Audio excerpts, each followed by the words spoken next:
Hi, I'm Brittany Kiefer. I'm the corporate reporter with PR Week. I'm here with Tom Ryan. He's the CEO of ICR. We're going to be talking about the SEC's new ruling. They said last week that companies can communicate with investors on social media as long as they let people know that they're going to use those outlets.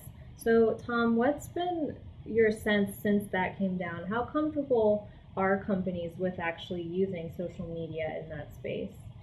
Yeah, I think when the announcement came out, there was a lot of commotion. People thought that the world might change immediately with how companies would disseminate information. But I think the reality is the SEC just had to deal with it because of the proliferation of social media, and it's just one new way that companies can get information out to the marketplace. I mean, we're not advising that companies immediately switch to putting out their financials on Twitter or something. They're going to go through the normal channels, but if they feel it's appropriate and they want to do it, there are now legal ways to do that on social media. So that's really, I think that's the way it's going to shake out.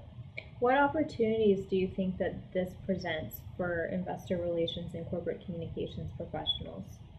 Yeah, I think it's a new way to kind of mold the message, control the message.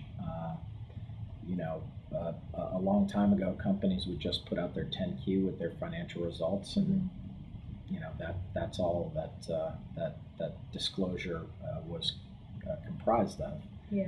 And then you started with big long earnings calls that further shape the message. The press release quotes shapes the message.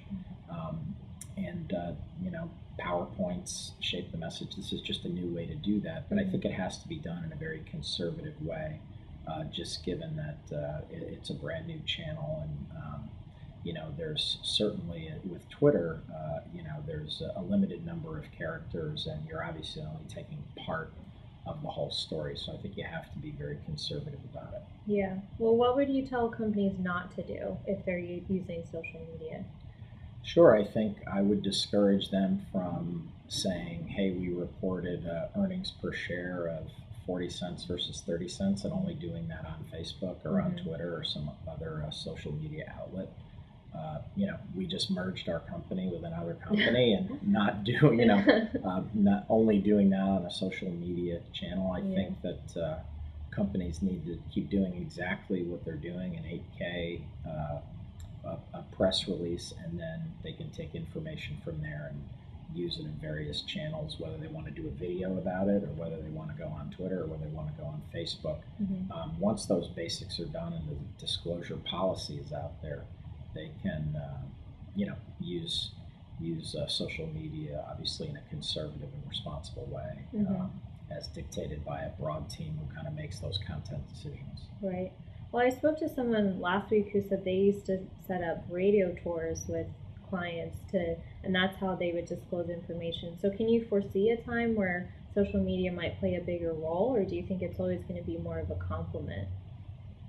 I see it, when I look at kind of all of the public companies, in North America at the very least, I don't really see broad adoption of social media as the distribution channel for information. I could see some real high-tech companies in Silicon Valley using it more than others, but I think your basic industrial company in the Midwest probably wouldn't be doing it.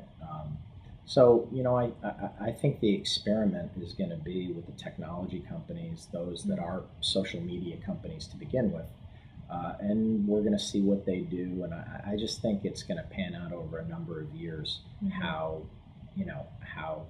social media as a channel develops and the critical mass that it takes on over time. I think right now you're not going to see any sweeping changes, certainly in 2013.